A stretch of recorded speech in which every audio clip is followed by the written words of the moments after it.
Hello, my name's Dahlia, and 2 weeks ago, I got a text from my father at the airport. "The plane's not for you, loser. Push your luggage to the train." That was it. No explanation, no warning, just laughter from my family as they boarded the trip I paid for. Without me. But what if that message wasn't the worst part? What if the real betrayal was years in the making, signed in silent invoices, wrapped in birthday cakes that weren't mine, and sealed with a smile every time they used my name for their gain? How do you forgive a family that quietly erased you, while still spending your money? I hadn't packed anything extravagant, just a few carefully folded outfits, my travel-size skincare, and a slim leather-bound notebook I always carried on family trips.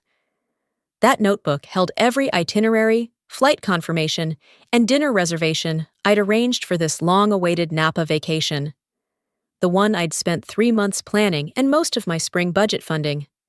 At the curb of Austin Bergstrom, I stood beside the luggage cart, sipping a lukewarm coffee. My mother was already posing for selfies with Sable, the golden child. Corbin, my brother, leaned against the SUV, scrolling his phone. My dad barked at me without looking. "Don't block the lane, Dahlia. Grab the bags faster." Typical. I did, silently.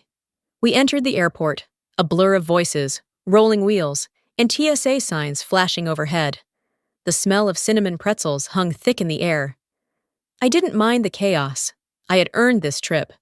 Overtime shifts, handling Sable's taxes, co-signing Corbin's student loan extension. I even covered the resort upgrade last month, but that was never spoken aloud. At the check-in counter, I smiled at the airline agent, offering my ID. She scanned it, frowned, typed again. Then her voice dropped to a whisper. "Ma'am, there's no reservation under this name." My stomach bottomed out. "I'm with them." I gestured to my family, confusion pressing at my chest. She tried again, shook her head. I turned to my dad. "What's going on?" He didn't answer. My phone buzzed. A message from him, delivered with such casual cruelty I read it twice before it sank in. "The plane's not for you, loser. Push your luggage to the train." At first I thought it was a mistake, a joke, a twisted prank. I glanced at my mom, who was giggling behind her phone. Corbin burst into laughter. "Damn that face. Someone take a picture of that." I froze. The kind of freeze where your brain can't keep up with reality. People behind me started shifting, annoyed. One child whispered, "Is she crying?" I wasn't crying. Not yet. Harlan stepped closer, not hiding his smirk. "Watch the house, would you? We'll text if the lawn needs trimming." They walked away, Sable swinging her purse, Mom tossing back her highlighted hair, and disappeared into TSA. No hug, no wave, nothing. I stood still until I felt my knees tighten, then slowly wheeled my bag toward the taxi line. I didn't cry in the cab, not even when the driver asked, "Miss, are you okay?" I just nodded. I didn't trust my voice. By the time I reached my condo, the sun was baking the parking lot. I let myself in, dropped my keys in the bowl by the door, and walked straight to the fridge. Spoiled lettuce, half a carton of almond milk, a Tupperware with someone's forgotten leftovers, probably Corbin's. Then my eyes landed on the yellow note taped to the door. "Packages arriving Tuesday. Don't miss it again like last time." I stood there, hand on the fridge door, staring at that note. It wasn't new. It had been there before we left. They'd already decided I wasn't going. This wasn't a last-minute decision. It was planned, agreed upon, executed. I stepped back, shut the fridge, and reached for my phone when it buzzed. Shared calendar reminder. Family trip to Napa, May 6 to 13. Thanks for covering the house, D. Not Dahlia, not Sis, just D. The same way someone would refer to a housekeeper in a note. I didn't scream. I didn't throw anything. I walked to the couch, sat down, and opened my laptop. My hands hovered over the keyboard for a few seconds. If they had erased me from this trip, maybe it was time I erased my part in everything else. I didn't respond to their calendar reminder. I didn't slam doors or scream into pillows. Instead, I moved slowly, deliberately, like someone rearranging furniture in a house they no longer felt welcome in. The next morning came without ceremony. The sun filtered through my blinds in sharp angles, lighting up the hardwood floors like they were part of an interrogation scene. I made a cup of coffee, black, no cream. It sat untouched on the edge of the kitchen table while I paced. Finally, I sat down at my desk. There it was again, the blinking cursor, a blank spreadsheet titled Everything They Took. I hadn't made a list yet.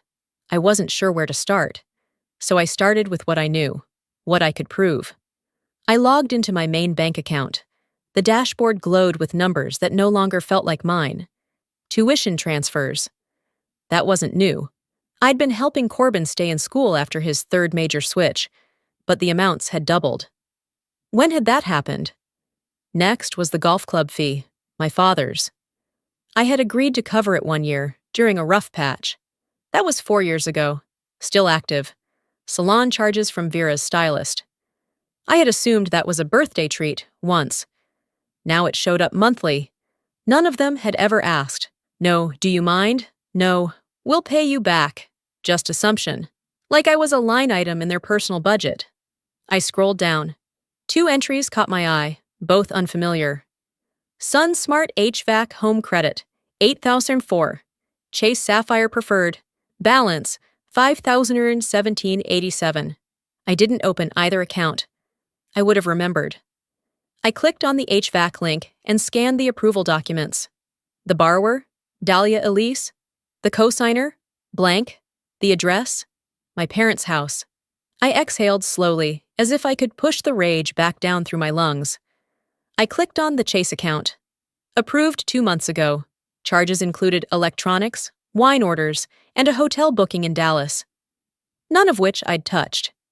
I opened my email, trying to verify if I'd missed a security alert, and that's when I saw it. Subject line: Confirmation of SSN for supplemental health plan. Thank you. My chest tightened. I hadn't applied for any health insurance. The sender, a major health insurer I'd never used. I clicked into the email, scanned the details, and my stomach churned. They had submitted my social security number and verified my birth date. I called the number in the email. The customer service rep, polite but robotic, pulled up the account. Yes, Ms. Dahlia. It looks like the plan was set up under your name, but the primary contact is Harlan Elise. My father? That's the name listed. I thanked her, hung up, and stared at the wall for what felt like an hour. It wasn't just that they had left me behind. It wasn't just the plane ticket. They were living off me, claiming my identity, using my credit, spending in my name. And they weren't hiding it. They just didn't care if I noticed. I opened the drawer to the left of my desk. Inside, I kept every receipt I hadn't had the heart to throw away, proof of my usefulness. Plane tickets, insurance copays, down payments for cars that weren't mine. A folded-up invoice from a Napa vineyard fell out. The tasting package, gifted to Vera Elise, paid by D. Elise. My hand shook. This wasn't about being forgotten. It was a calculated exclusion, a pattern of erasure. They hadn't made a mistake. They had planned it. Because to them, I wasn't a person. I was a utility. I stood up, the rage finally giving me a kind of clarity. I opened the blank spreadsheet again. This time, I started typing. $8,400 HVAC loan, Corbin, 5,217.87. Chase card, unauthorized. Health plan, identity misuse, Harlan. Family trip, funded entirely by me, not invited. I filled in 10 lines before I stopped. There were more, so many more. And suddenly, I said it out loud, without even meaning to. They didn't just forget me. They erased me on purpose. I closed the spreadsheet, saved it twice, and stared at the folder it now sat in. The cursor still blinked, but I wasn't blinking anymore. That night, I decided to stop mourning the family I wished I had, and start preparing for the truth they were about to face. I closed my laptop, walked into the living room, and stood by the bookshelf where I kept things that once meant something. I reached for a cloth-covered album tucked between old holiday cards and a box of Polaroids from college. The spine was faded, and the corners had curled from heat and time, but I had kept it neat, like I had once tried to keep us. It was the gift I had planned for the trip, the one I never got to give. Inside were carefully placed photos, some printed, others developed from film. I'd organized them by year, labeled each with captions. There were photos of me as a toddler holding Corbin's hand, of Sable in her graduation gown, of my mom and dad holding sparklers one 4th of July, everyone laughing, except me. I was the one behind the camera, always the one recording, arranging, making it all look perfect. I'd included copies of letters from our grandmother too, ones she had written to us when we were young. She used to say I was the quiet glue. I thought that was a compliment. Now the album just felt heavy. I flipped to the final page, an empty plastic sleeve. That's where I'd meant to insert the group photo from the winery, me, holding the album, handing it over with a smile. That was the image I'd imagined when I stayed up late editing and printing and organizing. Except that moment never came, and I now realized it never would have, because they had seen the album the morning of the flight. I found it shoved behind the entry table, buried under junk mail. No one had packed it. No one had asked. They didn't forget it. They left it. I closed the cover slowly and stared at it, hands flat on the surface. My chest ached in a quiet, unremarkable way, the kind of ache that doesn't demand tears, just a deeper kind of silence. I sat on the edge of the couch, holding the album in my lap, and that's when the memory hit me. Not as a flash, but like a slow leak. Familiar, unwanted, impossible to ignore. It was my 10th birthday. I had been looking forward to it for weeks. I asked for strawberry cake and balloons, and to invite my 3 closest friends from school. Mom had said yes. I remember picking out paper napkins with smiley faces on them, but the morning of, she told me plans had changed. Corbin's award ceremony is today, she said, brushing my hair back too hard. You understand, don't you? He worked really hard. I nodded. That night, when we got home, there was a cake, but it had his name on it. Chocolate, not strawberry. I remember standing by the hallway, hearing them sing to him. I remember the candles, the applause. I remember carrying my unopened gift bag to the closet and sitting on the floor, the door shut behind me. That was the night I learned how to be quiet, how to disappear without making it uncomfortable for anyone else. That was the night I stopped asking for things. Back in my condo, I placed the album gently into a drawer, then locked it.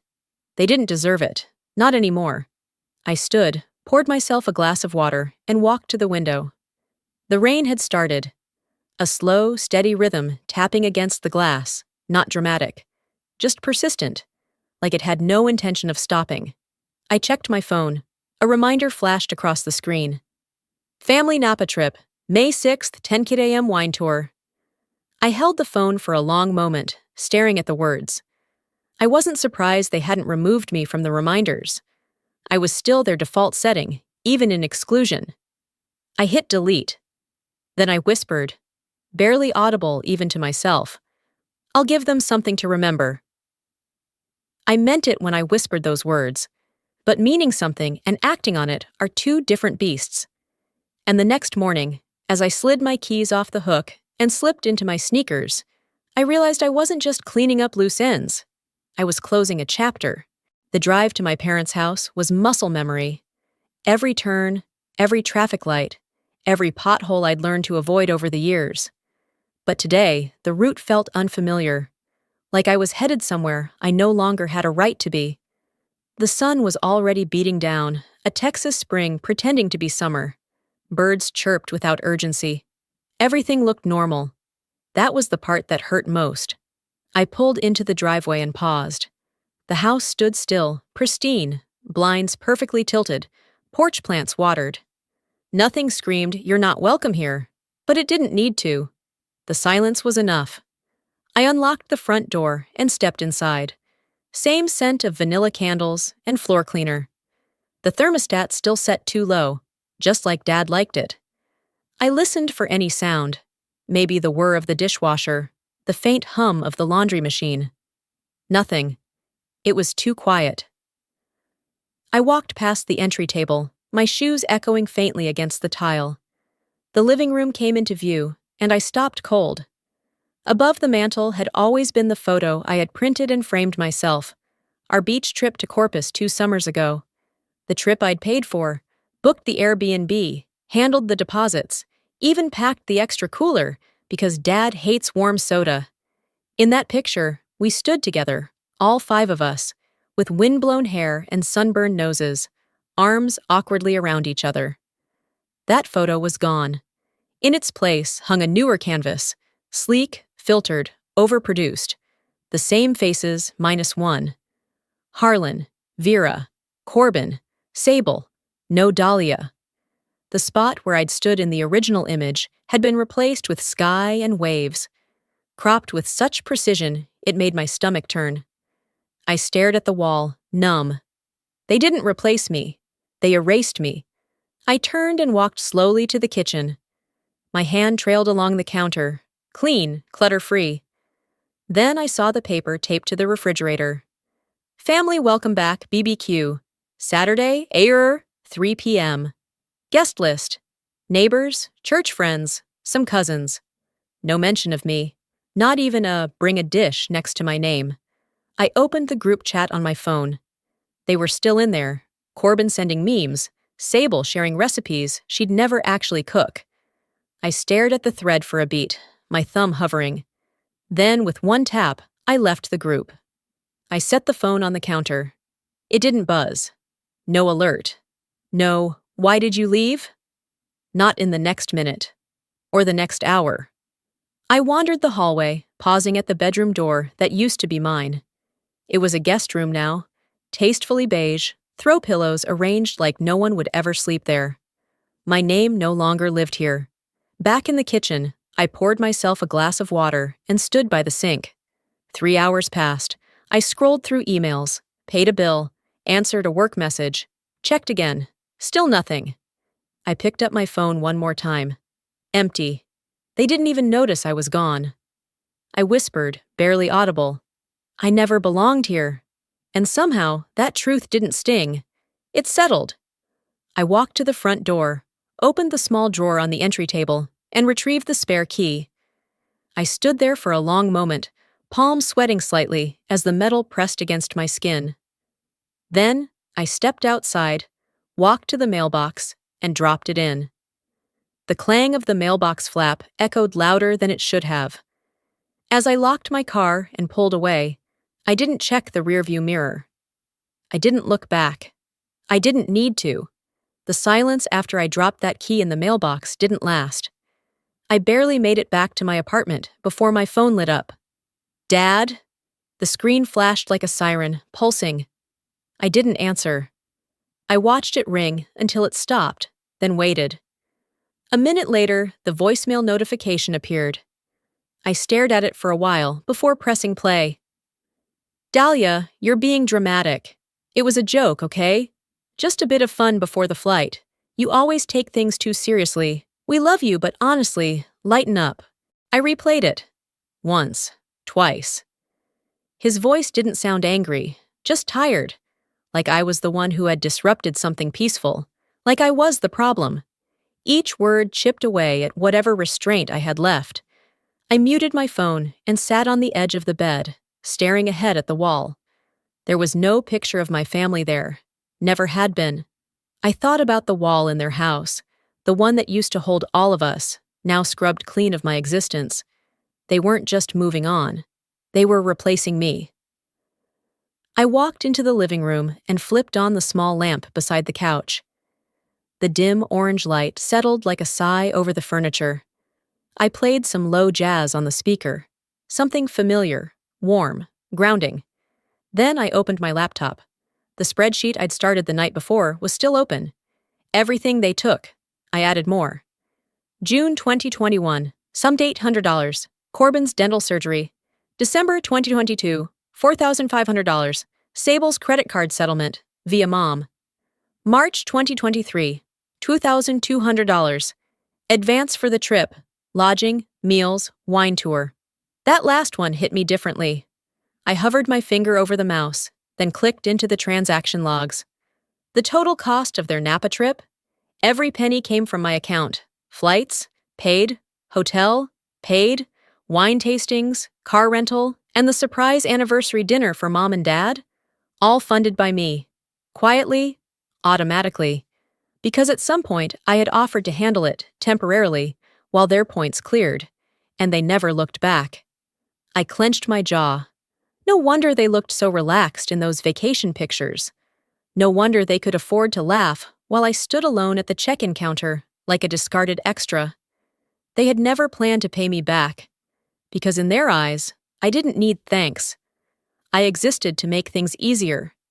That was the unspoken contract, and I had signed it over and over again with my silence.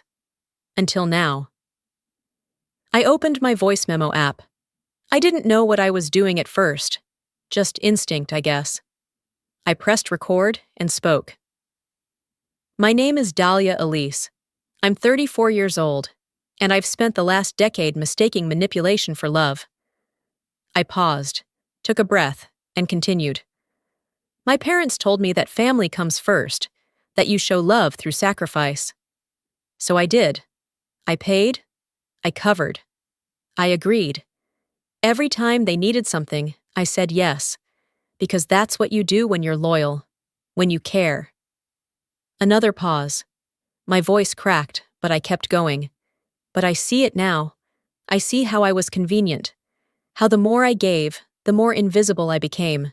They didn't thank me, they used me, and then they laughed when they left me behind. I hit stop. I didn't delete it.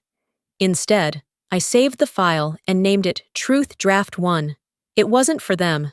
Not yet. It was for me. I stood, walked to the kitchen, and opened my email. There it was, our shared family account.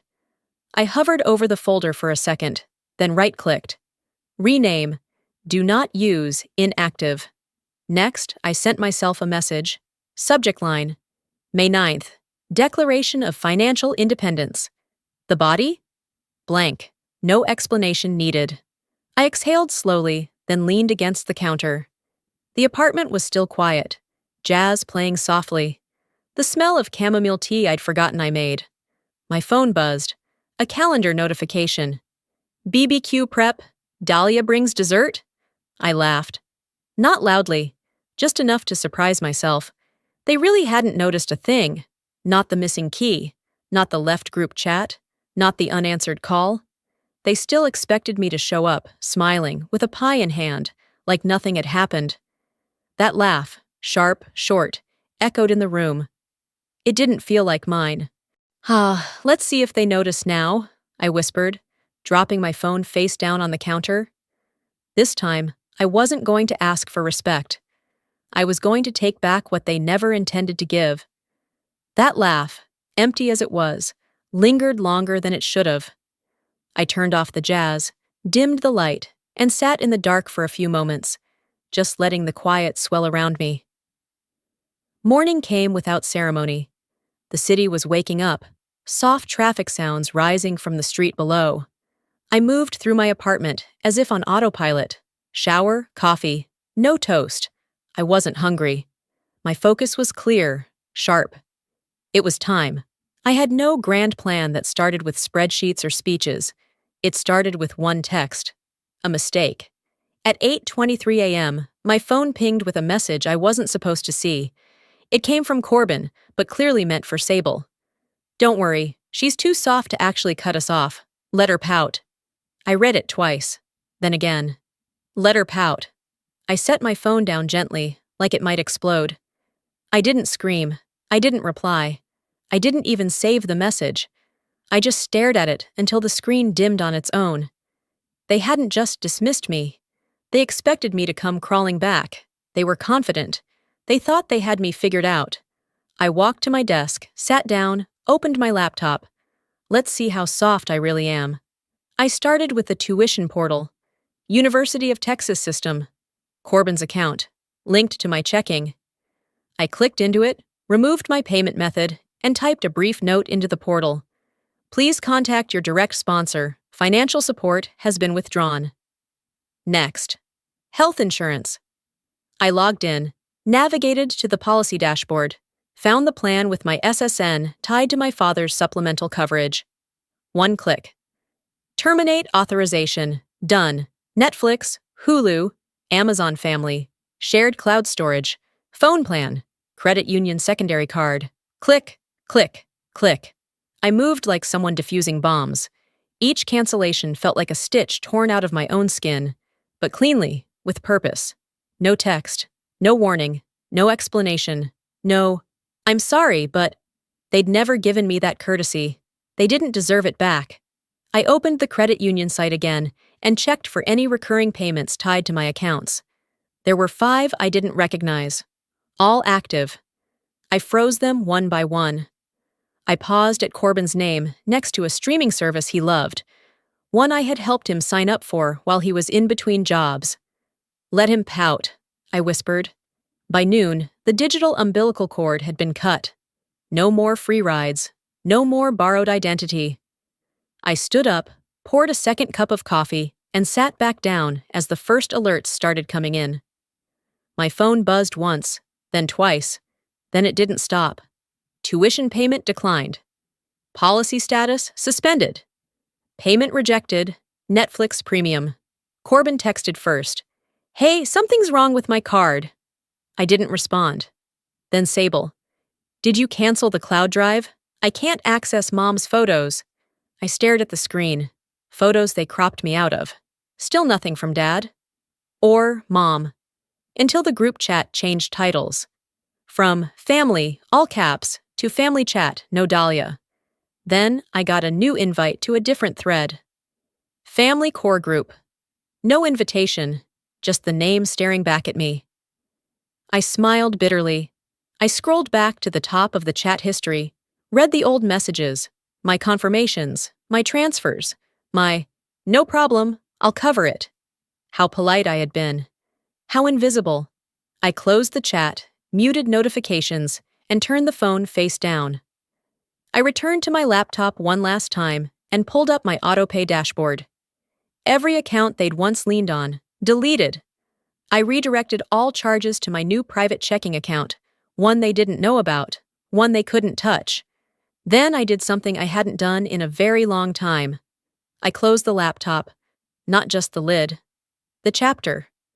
The silence that followed was thick, but it didn't ache, it felt earned.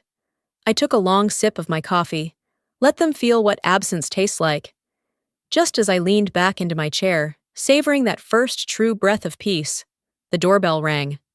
I stood, hesitated, then walked slowly toward it. Through the peephole, I didn't see anyone. But on the doormat, a package sat neatly, medium-sized, brown cardboard. No return address. But what caught my eye wasn't the box. It was the post-it note slapped on top. Thought you'd be grown up about this. Guess not. The handwriting was unmistakable. Sable. The note from Sable stuck to that package wasn't long, but it was enough. Thought you'd be grown up about this. Guess not. That handwriting, curvy, impatient, had followed me through every holiday card, every chore list stuck to the fridge. But this time, it wasn't just ink. It was insult dressed up as entitlement. I didn't open the box. I didn't even pick it up. I left it there, stepped over it like a piece of junk mail, and shut the door behind me. By mid-morning, the clouds had started to roll in. Not dramatic, just steady and dark. The kind that creep in quietly before a storm breaks. That's when my phone rang again. Lucinda. Her voice was thin through the line. Sweetheart, what's going on? I didn't speak. She continued, soft and unsure. Your dad called me. He said you'd had some kind of emotional episode, that you cut them off suddenly, that you're not well. I closed my eyes. There it was, the beginning of the rewrite. Lucinda, I said calmly. I didn't break down. I woke up. There was a pause. She sighed. I figured. Just wanted to hear it from you. And then the text started. one by one. An old high school friend. Hey, I saw something your sister posted. You okay? A coworker. Dahlia, your dad emailed the office trying to confirm your emergency contacts. Seemed odd. 3 unfollows on Instagram.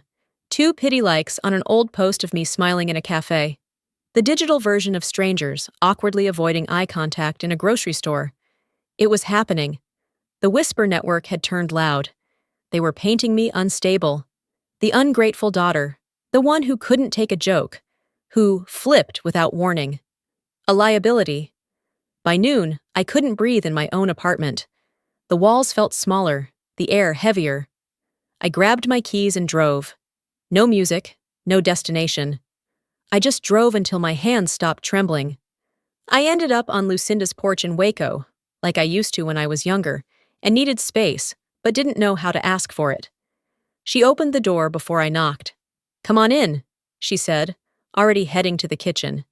I made peach tea. We sat on the porch swing. Rain pattered softly against the overhang. Then she handed me her tablet. "Have you seen this?" I hesitated, then took it. It was a video, a highlight reel, labeled Family Memories, Napa and Homecoming BBQ. I hit play. There was music, soft piano, edited to sound inspirational, smiling faces, Dad carving brisket, Sable laughing under string lights, Mom clinking glasses with Corbin. Photos transitioned into video clips, wine pours, slow-motion dances, toasts. But something was wrong. I was nowhere. Not in a single frame. Even the clips I remembered being in, my voice during the toast, my hand helping set the table, were missing. Skipped. Trimmed. Removed. The music even dipped into silence briefly, right when I should have been speaking. I watched all 5 minutes. Then played it again. Lucinda didn't speak. She didn't have to. When the video ended, I handed the tablet back. "They didn't just leave me behind," I said. My voice felt like it belonged to someone else. "They're trying to erase me." Lucinda placed the tablet on the side table and looked at me. "Then maybe it's time the truth had a louder voice." I sat in silence, staring at the rain.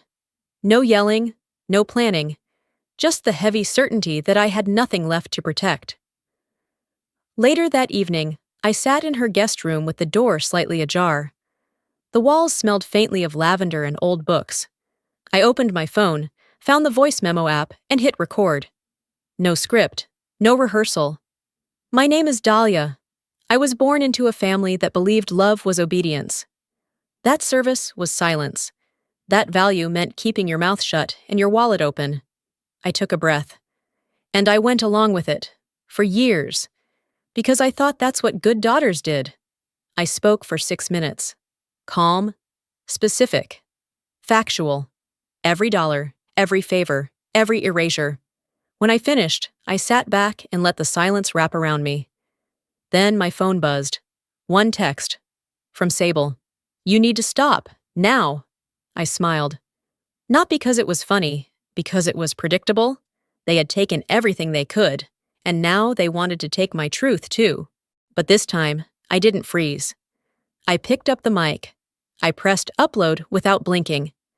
Not because I was fearless, because I had nothing left to protect. My voice, steady and precise, now lived in a private link shared with Lucinda and 2 distant cousins who had once treated me like a person, not a resource. The message wasn't loud. It didn't accuse or scream. It was simply the truth. A clear accounting of how I had paid for everything while being treated as if I'd contributed nothing.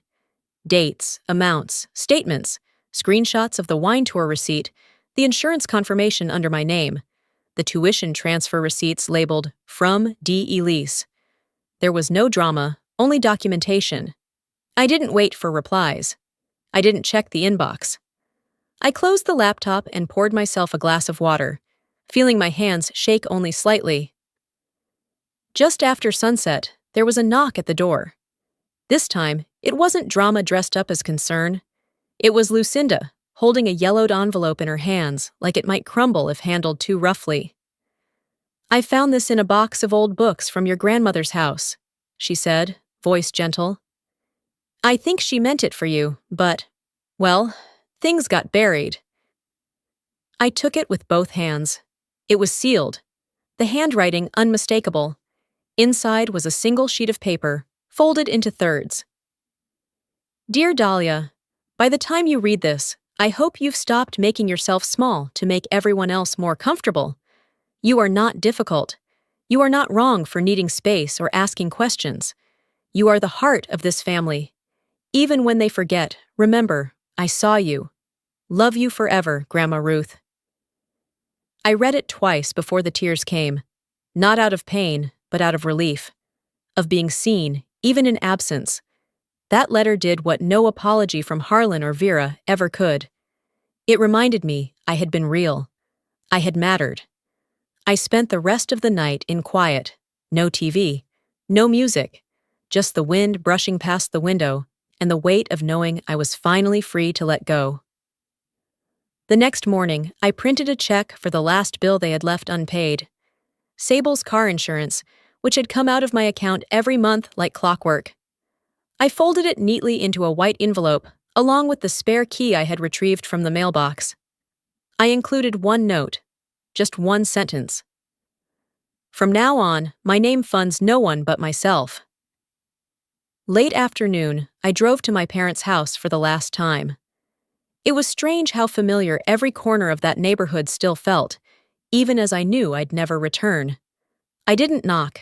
I didn't ring the bell. I slipped the envelope into their mailbox, shut the metal door, and walked away.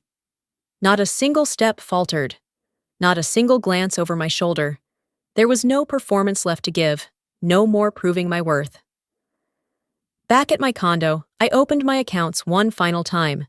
Every shared access point had been removed, every password changed, bank alerts cleared, cloud storage reset.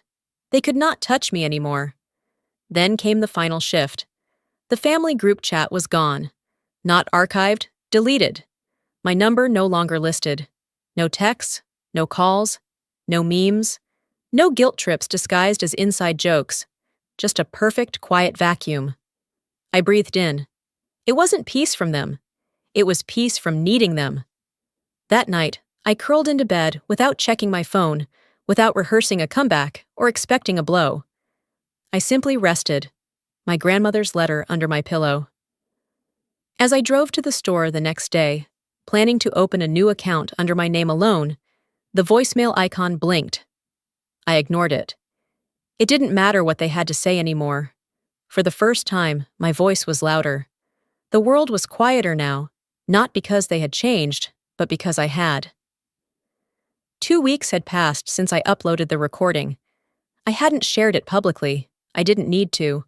It traveled on its own, passed from cousin to cousin, neighbor to neighbor, carried by whispers far louder than any post ever could. One morning, I opened my inbox to find a message from my dad's brother. Subject: I'm sorry. He wrote 2 lines. I didn't know the extent of it. That wasn't right. You deserved better. No excuses, no justification, just acknowledgement. For the first time in my life, someone from the inside admitted I wasn't crazy for noticing the wrongness. There were others, too. A distant aunt, who had always favored Sable, messaged to ask how I was holding up. A second cousin I hadn't seen since I was 16 sent me an email that simply said, I believe you. The air felt different now. Not light, exactly, but breathable. And then came the ripple. Lucinda called to tell me she'd overheard a conversation at the community club where my parents used to frequent.